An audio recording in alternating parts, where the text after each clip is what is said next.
ठीक, तो देखिए यहाँ पे रिएक्शन विद मेटल कर रहे हैं। हेलो एल्केन का मैग्नीशियम के साथ रिएक्शन करा रहे हैं, मैग्नीशियम मेटल के साथ इन प्रेजेंस ऑफ ड्राई ईथर क्या फॉर्म कर रहा है, RMgX that is alkyl magnesium halide. इसका अगर जनरल रिएक्शन लिखना चाहें तो देखिए ऐसे भी लिख सकते हैं CH3 CH2X, या इसकी जगह पे आप ब्रोमीन ले सकते हैं, Cl ले सकते हैं।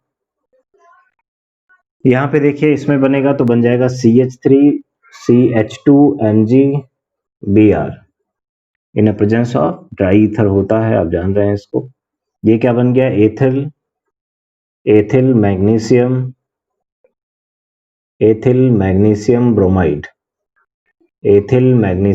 Bromide, and this is also called Grignard reagent.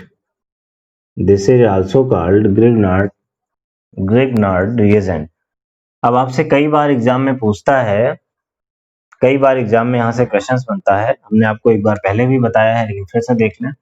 अभी देख रहे हैं कि यहाँ पे जो कंपाउंड बना हुआ है उस कंपाउंड में एक बॉन्डिंग है, जो कि आप देख रहे हैं कि कार्बन और मैग्नीशियम के बीच में बॉन्डिंग है, कार्बन और मैग्नीशियम के बीच में बॉन्डिंग है, ठीक है ना। आप देख रहे हैं कि कार्बन और मैग्नीशियम के बीच में बॉन्डिंग है। देखिए यहाँ पे भी कार्बन है, यहाँ देखिए R दिखाया है, तो R मतलब क्या होता है, एल्किल ग्रुप होता है। तो जो भी एल्किल ग्रुप होगा वहां पे ऐसे कार्बन जरूर लगा होगा। तो यहाँ पे देख रहे हैं कि कार्बन और मैग्नीशियम के बीच की बॉन्डिंग है, और ये जो बॉन्डिंग होती है, इस बॉन्ड को क्या बोलते हैं बेटा, इस बॉन्ड को क्या बोलते हैं, कोई बताएगा? इस बॉन्ड को क्या बोलते हैं? एक नाम बताया था आपको हमने, कितने लोग बता सकते हैं इस नाम को, बोलो जल्दी।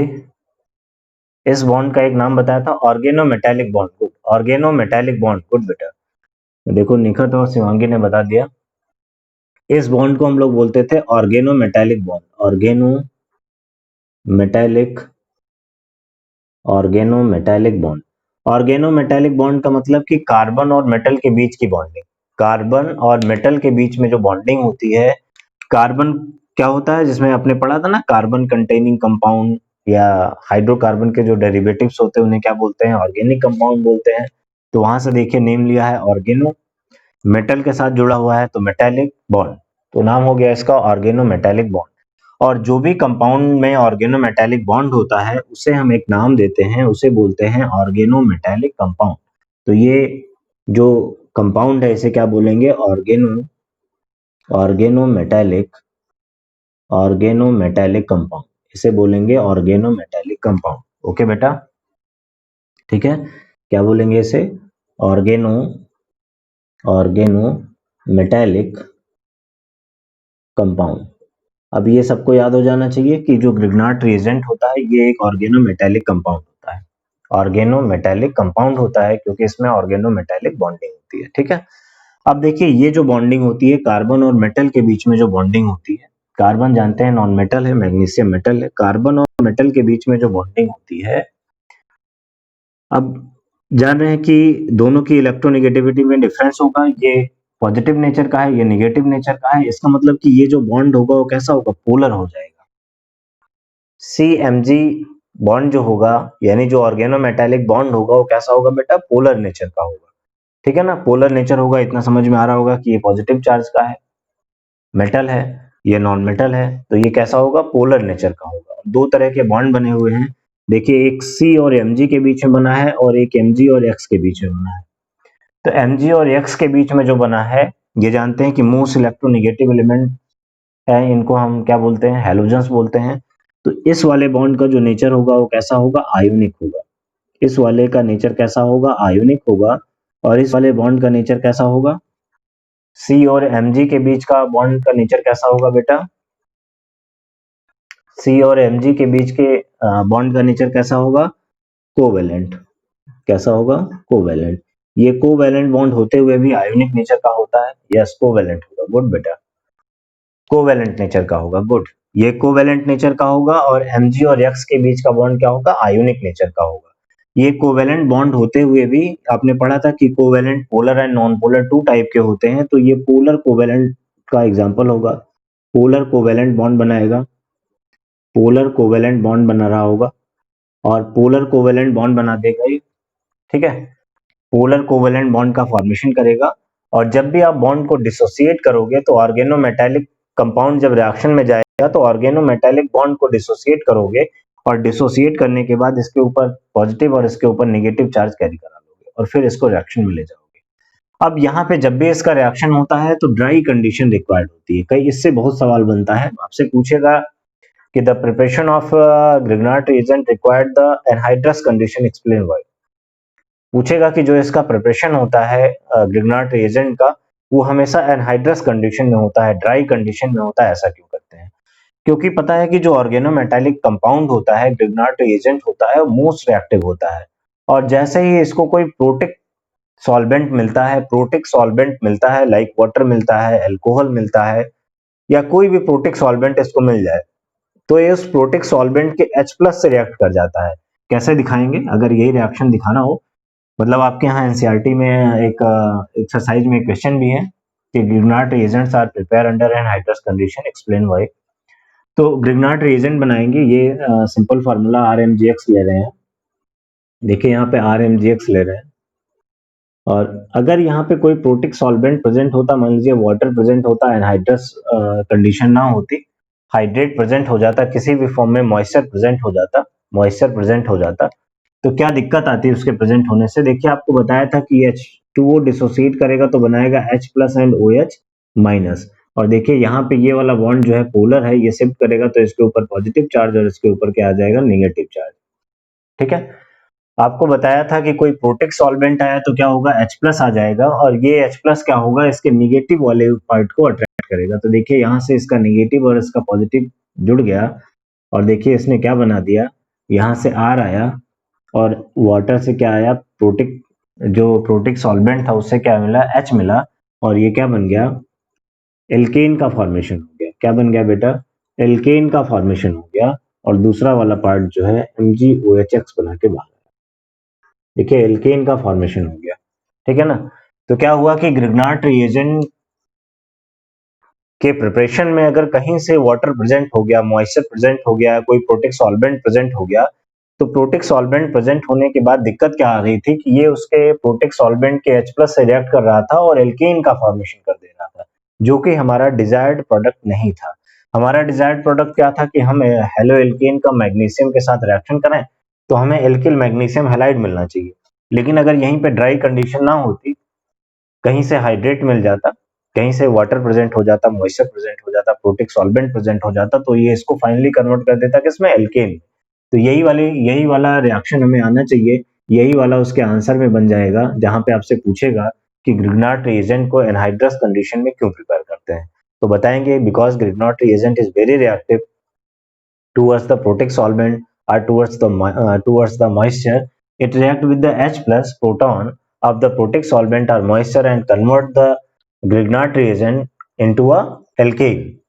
Due to this, it prepare under anhydrous condition. Okay बेटा, कोई दिक्कत है यहाँ तक? ग्रिग्नार्ड रिएजेंट वाला पार्ट समझ लिया आपने, ये वाला पार्ट यहाँ तक समझ लिया आपने, आ गया? एक बार जान लीजिए, रिवीजन हो गया आपका, कुछ छूटा भी रहा होगा तो फिर से हो गया एक बार। आ गया बेटा सबको? बोलो, आ गया ना? ओके, निश्चय आप आगे जुड़ चुके हो बेटा, निश्चय आप आगे हो? अच्छा आ गया बेटा, ठीक है।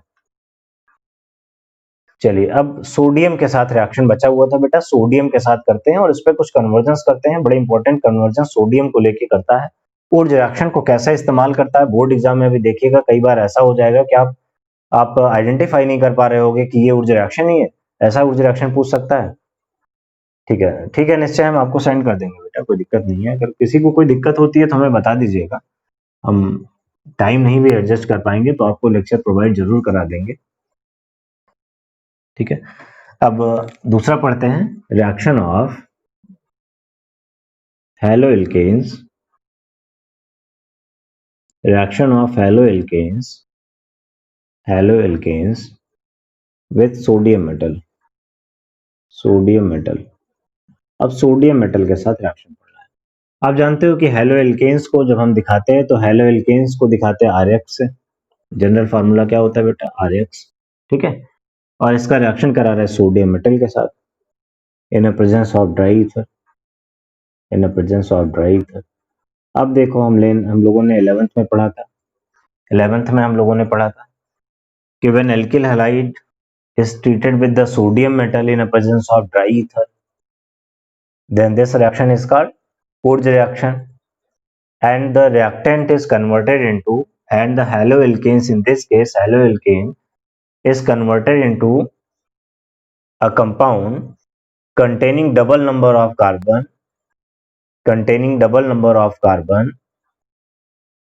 पढ़ा था ना बेटा?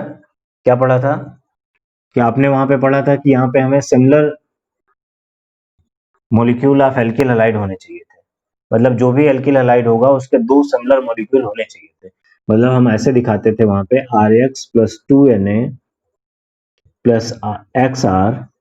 देखिए RX को हमने दो बार दिखाया हुआ है, सिमिलर दिखा रहे हैं। देखिए RX plus 2 sodium plus RX। Okay बेटा, in a presence of dry ether, in a presence of dry ether, dry ether की प्रेजेंस में रिएक्शन होता था, आपने ये पढ़ा हुआ था। पढ़ा था alkyl halides are treated with the sodium metal in a presence of dry ether to give an alkane containing double number of carbon as compared to the reactant taken। Double number of carbon कैसे आता था? देखिए यहां से ऐसे ये जुड़ता था, देखिए इसका X और इसका X और इसका सोडियम जुड़ के क्या बना लेता था? 2NaX बाहर निकाल देगा, और ये इसका R और इसका R जुड़ के क्या बना लेता था? R single bond R plus 2NaX। देखिए ये बन गया एल्केन। क्या बन गया बेटा? एल्केन। ओके, एल्केन का फॉर्मेशन हो गया। तो उर्ज रिएक्शन का इस रिएक्शन को हम लोग बोलते थे उर्ज रिएक्शन। उर्ज रिएक्शन ये मोस्ट इंपॉर्टेंट रिएक्शन था बेटा, 11th क्लास में ये मोस्ट इंपॉर्टेंट रिएक्शन था, बहुत बार पूछा जाता था, और हम लोगों ने इस पे काफी कुछ कन्वर्जन वहां पे किया हुआ था 11th क्लास में, और अभी भी 12th क्लास में भी ये आएगा, और इससे रिलेटेड एक दो इसी से मिलते जुलते एक दो रिएक्शंस और आएंगे, तो अगर ये हम एक बार फिर से समझ लेंगे। उर्ज रिएक्शन को लगाने की कुछ कंडीशंस हैं। कंडीशन ये है कि जो एल्किल हैलाइड का मॉलिक्यूल हो उसका हमें टू सिमिलर मॉलिक्यूल मिलना चाहिए। एल्किल हैलाइड के टू सिमिलर मॉलिक्यूल्स होने चाहिए। एल्किल हैलाइड के टू सिमिलर मॉलिक्यूल्स होने चाहिए। ये मॉलिक्यूल डिफरेंट नहीं हो सकते। अगर ये मॉलिक्यूल डिफरेंट हो जाएंगे तो हमें यहाँ पे डिफरेंट प्रोडक्ट्स मिल जाएंगे, हमें मिक्सचर ऑफ प्रोडक्ट्स ऑब्टेन्ड हो जाएंगे, और उनको सेपरेट कर पाना आसान नहीं होगा, उनको हम सेपरेट इजिली नहीं कर पाएंगे। ओके बेटा, क्या ये बात सब समझ रहे हैं? क्या ये बात सबको समझ में आ रही है? ये रिएक्शन जाना पहचाना कुछ लग रहा है? उर्ज रिएक्शन, उर्ज रिएक्शन में similar molecule of alkyl halide होना चाहिए, और सोडियम मेटल के साथ इसका रिएक्शन कराते हैं ड्राई ईथर की प्रेजेंस में, तो ये क्या बनाता है? एल्केन बनाता है, और उस एल्केन में हमेशा डबल नंबर ऑफ कार्बन होता है जितना हमने रिएक्टेंट में लिया होता है।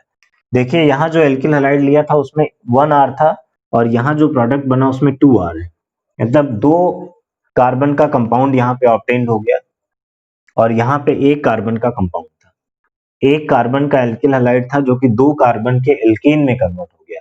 अब यहाँ दो लिया होता, दो कार्बन का एल्किल हैलाइड लिया होता, तो वहां चार कार्बन का कंपाउंड बन जाता।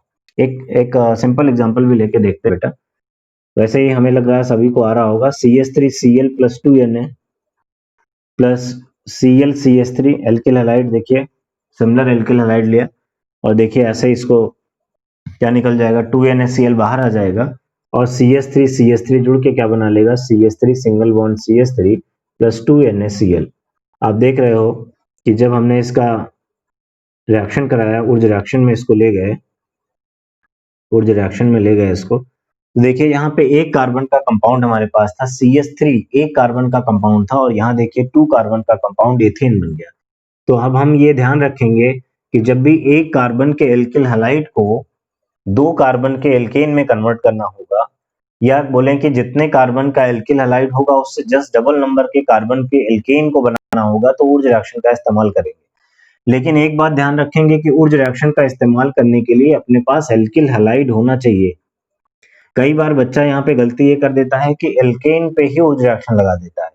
एल्केन पे ऊर्ज रिएक्शन नहीं लगेगा, एल्किल हैलाइड का मॉलिक्यूल होना चाहिए, फिर उसका हम सोडियम मेटल के साथ रिएक्शन कराते हैं ड्राई ईथर की प्रेजेंस में, और फिर एल्केन का फॉर्मेशन करते हैं। ठीक है बेटा, क्या समझ रहे हैं सब लोग?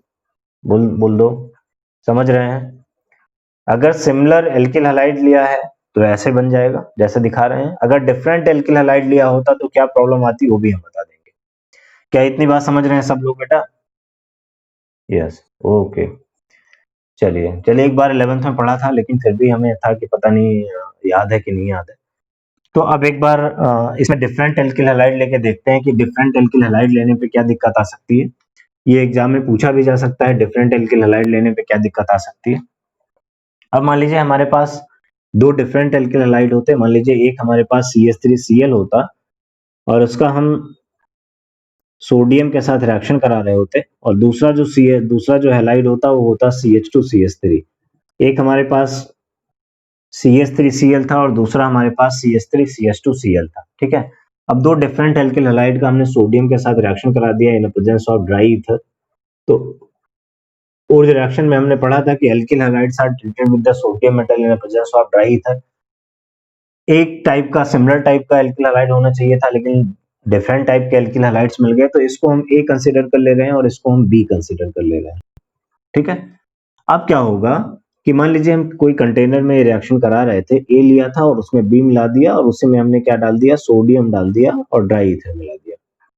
तो जब हमने इसको सब मिक्स किया तो क्या होगा, अब यहाँ पे क्या क्या होने की पॉसिबिलिटी हो जाएगी। देखिए, इस कंटेनर में A है, इस कंटेनर में B भी है। तो पहली पॉसिबिलिटी तो ये हो सकती है कि A और B कंबाइन करें, मतलब one molecule of A, one molecule of B react with the sodium metal in a presence of dry ether as represented in the reaction। तो क्या होगा, देखिए ऐसे यहाँ पे 2NaCl बाहर आएगा और एक प्रोडक्ट का फॉर्मेशन हो जाएगा। जो प्रोडक्ट बनेगा A प्लस B के जुड़ने से, हम यहाँ पे बना के दिखा रहे हैं, पहली कंडीशन है, यहाँ पे बना के दिखा रहे हैं। क्या बनेगा, ये बन जाएगा बेटा CH3CH2CH3। क्या बन गया, प्रोपेन का फॉर्मेशन हो गया, प्रोपेन का फॉर्मेशन हो गया।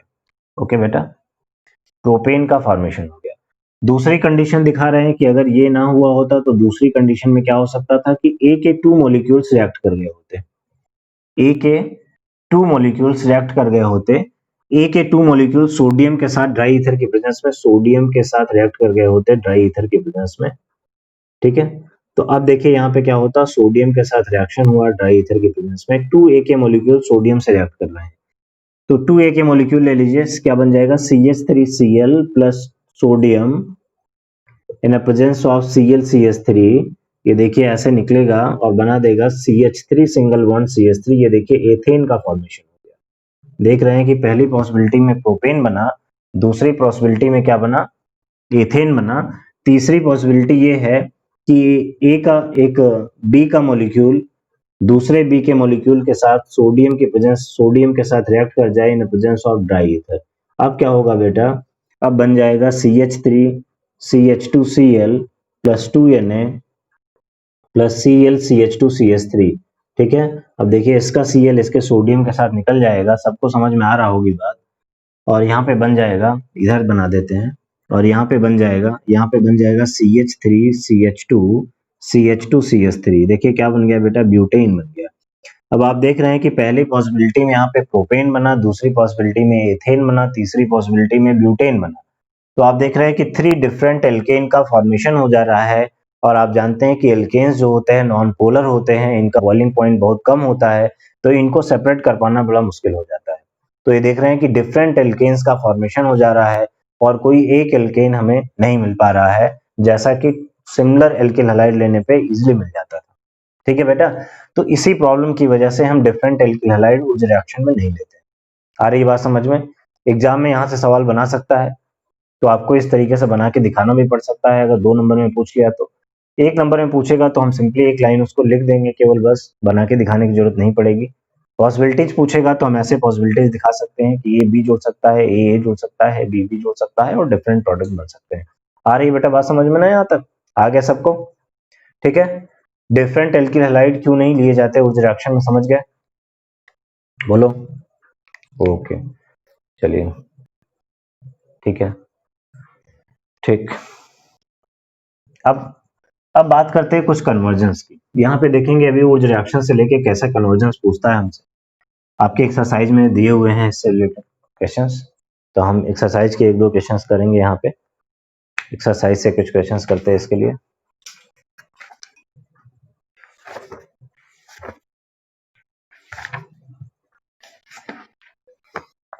चलिए, अब अगर आपके पास बुक है बेटा तो आप ओपन कर लें एक्सरसाइज क्वेश्चन नंबर 10.11। 10.11 में देखते हैं कि उस रिएक्शन पे बेस्ड कौन सा है। 10.11 इसमें देखेंगे कि उस रिएक्शन पे बेस्ड कौन सा है।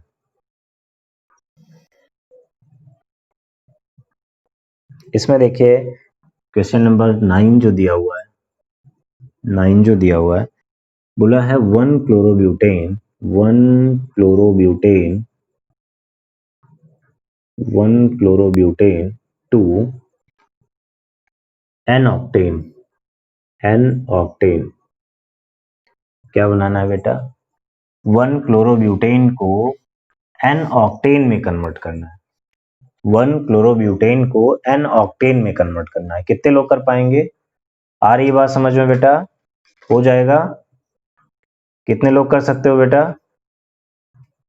आ जाएगा ना सबको? गुड।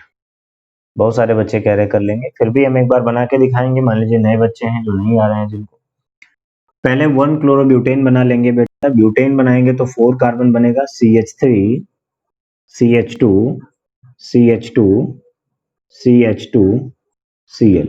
ये देखिए 1 क्लोरोब्यूटेन बन गया। देखिए 1 3 4 1 क्लोरोब्यूटेन बन गया बेटा। अब 1 क्लोरोब्यूटेन को किस में कन्वर्ट करना है? ऑक्टेन में। आप देखो यहाँ पे 4 कार्बन है, रिएक्टेंट में 4 कार्बन है, 4 कार्बन है ब्यूटेन में, और ये देखिए कितने कार्बन में कन्वर्ट कर रहा है? 8 कार्बन में। तो यहाँ से एक आइडिया लग जाता है कि 4 कार्बन को 8 कार्बन में ले जाना है, इसका मतलब ऊर्जा रिएक्शन लगेगा। और देखिए यहाँ पे क्लोरोब्यूटेन है, मतलब 4 कार्बन के साथ Cl भी जुड़ा है, इसका मतलब एल्किल हैलाइड है। तो एल्किल हैलाइड में अभी हमने पढ़ा कि ऊर्जा रिएक्शन कराएं, सोडियम मेटल के साथ रिएक्शन कराएं ड्राई ईथर की प्रेजेंस में, तो कार्बन के नंबर डबल हो जाएंगे। बस कंडीशन क्या थी कि इसमें हमें 2 molecules of similar alkyl halide होना चाहिए था। तो हमने क्या किया, इसको 2 मॉलिक्यूल्स ऑफ एल्किल हैलाइड ले लिया, जो बैलेंस करने पे आ जाता है। आप चाहें तो ऐसे भी दिखा सकते हैं कि इसका हमने 2 सोडियम के साथ रिएक्शन कराया और सिमिलर मॉलिक्यूल को रिपीट कर लिया। सिमिलर मॉलिक्यूल मतलब Cl CH2 CH2 CH2 CH3 butane बना लिया, 1 क्लोरोब्यूटेन बना लिया। ठीक है ना? अब 1 क्लोरोब्यूटेन बना के सोडियम के साथ इसका रिएक्शन करा के ऐसे देखिए Cl के साथ ऐसे 2 NaCl बाहर आ गया in the presence of dry ether. Okay बेटा। अब बचे हुए देखिए यहाँ पे 4 कार्बन इधर से मिल रहे हैं, 4 कार्बन इधर से मिल रहे हैं, दोनों को आप जोड़ दीजिए। CH3 CH2 CH2 CH2 CH2, फिर देखिए यहाँ से ऐड जाएगा CH2 CH2 CH2 CH3। ये देखिए बेटा क्या बन गया? ये बन गया नॉर्मल ऑक्टेन। नॉर्मल ऑक्टेन का फॉर्मेशन हो गया। आ रहा है ना सबको बेटा? एग्जाम में आएगा तो ऐसा करके दिखाएंगे, ड्राई ईथर लगा के, और इधर नाम लिख देंगे उसका, यहाँ पे उस रिएक्शन का नाम लिख देंगे वुड रिएक्शन। ठीक बेटा? आ गया सबको? बोलो, आ रहा है ना? नए बच्चे जो हैं सबको आ रहा है? जो भी नए बच्चे जुड़े हैं उनको आ रहा है बेटा, जो 11th में नहीं पढ़े थे हमसे? आ रहा है ना?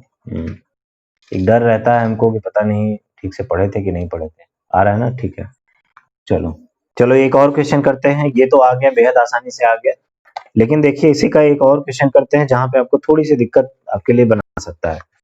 उसमें नहीं समझ में आता कई बार, ये सवाल एग्जाम में आया हुआ है दूसरा वाला, और इसमें कई बार नहीं समझ में आता कि कौन सा रिएक्शन हमें यूज करना है। तो देखिए करते हैं इसको। अब आप ओपन करेंगे 10.19 करेंगे बेटा। 10.19 में दिया हुआ है how the following convergence can be carried out, और इसमें जो आपको कन्वर्जन से रिलेटेड है, एक तो है आपका question number 17 chloroethane to butane, chloroethane to butane. ये तो हो जाएगा सबको, ये तो एकदम आसान वाला है, ये नहीं पूछा गया था बोर्ड में, ज्यादा खुश मत होइएगा कि इतना आसान वाला पूछ लिया। वो पूछा था एग्जाम में 9 वाला, क्वेश्चन नंबर 9 वाला पूछा था 2-क्लोरोब्यूटेन टू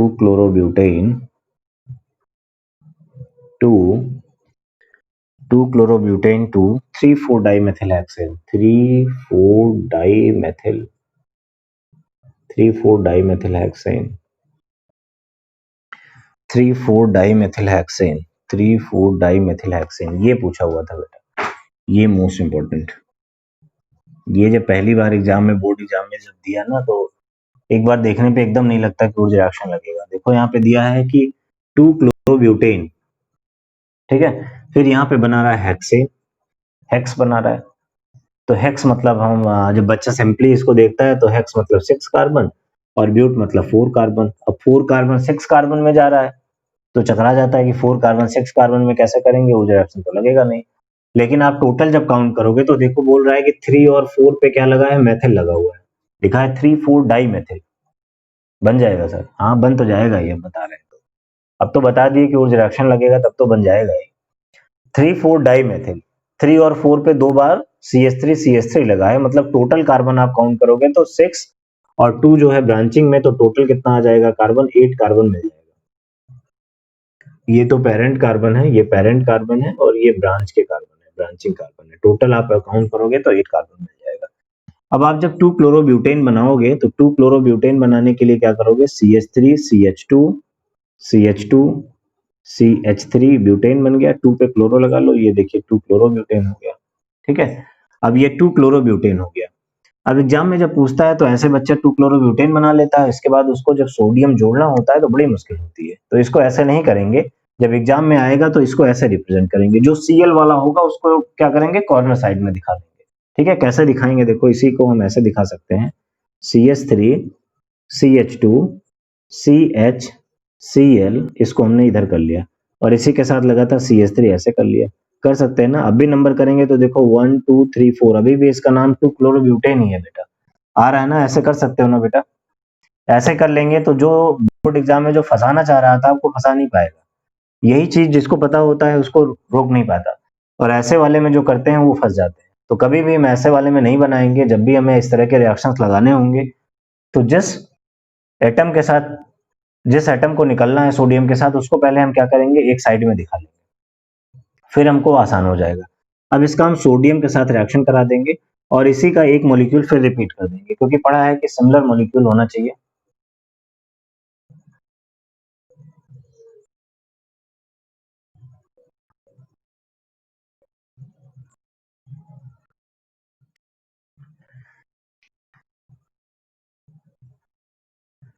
चलो बेटा इसमें देखते हैं। बोल रहे थे कि इसको हम क्या करते हैं कि इसको, ये जो हमें 2-क्लोरोब्यूटेन दिया हुआ था उसको इस फॉर्मेट में लिख लिया, Cl को हमने एक कॉर्नर साइड में कर लिया, टर्मिनल पे कर दिया, और अभी भी इसका जब नंबर करते हैं तो देखो 1 2 3 4 आ रहा है, क्योंकि हमें सोडियम से उसको एक साथ करके निकालने में आसानी रहेगी। और पढ़ा था कि उस रिएक्शन में सिमिलर मॉलिक्यूल रिपीट होना चाहिए, तो इसका सिमिलर मॉलिक्यूल रिपीट कर देते हैं, इसी को रिपीट कर देते हैं। देखिए Cl लिखा, CH लिखा, CH3 लिखा, जैसा लिखा है बिल्कुल वैसे ही उतारते जाएंगे।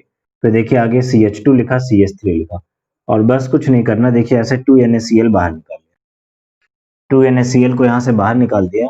अब इन प्रेजेंस ऑफ ड्राई ईथर इसका रिएक्शन कराया, सोडियम मेटल के साथ रिएक्शन हो रहा था ड्राई ईथर के प्रेजेंस में, और जैसा निकलने के बाद जो बचेगा जोड़ दीजिए ले जाके, अपने आप आपको प्रोडक्ट का फॉर्मेशन हो जाएगा, बन जाएगा CH3 CH2 CH CH3, आगे बनेगा CH CH3, फिर बनेगा CH2 CH3। अब देखिए इसकी नंबरिंग करेंगे 1 2 3 4 5 6, ठीक है। अब देखिए यहाँ पे आ रहा है 3,4-डाइमेथिल, देखिए 3 पे लगा है 4 पे लगा है तो आ जाएगा 3,4-डाइमेथिल, 6 कार्बन लगे हुए हैं, 6 कार्बन, तो हेक्स हो जाएगा, सिंगल बॉन्ड एन हो जाएगा। देखिए यही बन रहा है आपका, बन रहा है 3,4-डाइमेथिल हेक्सेन। आ गया बेटा, क्या बन गया, 3,4-डाइमेथिल हेक्सेन का फॉर्मेशन हो गया। कौन सा रिएक्शन लग गया, कौन सा रिएक्शन लग गया, पुर्ज रिएक्शन। आ गया सबको, आ गया ना। कैसे आपको आइडेंटिफाई करना होगा एग्जाम में, ये समझ में आया ना। बोर्ड एग्जाम में सबसे ज्यादा जरूरी ये होता है कि हम आइडेंटिफाई कर पाए कि ऊर्ज रिएक्शन लगाना है। नहीं तो कई बार रहता है कि ऐसे बच्चा देखता है और इसमें ये डर जाता है कि ऊर्ज रिएक्शन लगेगा, कौन सा रिएक्शन लगेगा। तो आपको यही चीज ध्यान में रखना है कि कौन सा केमिकल रिएक्शन हम जितना पढ़े हुए हैं उनमें से कौन सा केमिकल रिएक्शन इस्तेमाल होगा, ये यहाँ पे आइडेंटिफाई कर पाना काफी मुश्किल होता है। कन्वर्जेंस में यही आपको एक बात सीखनी है कि कौन सा रिएक्शन कब लगेगा उसको हम लगा पाएं। ओके बेटा, तो ये आप उस रिएक्शन से ये क्वेश्चंस को ऐसे कर सकते हो।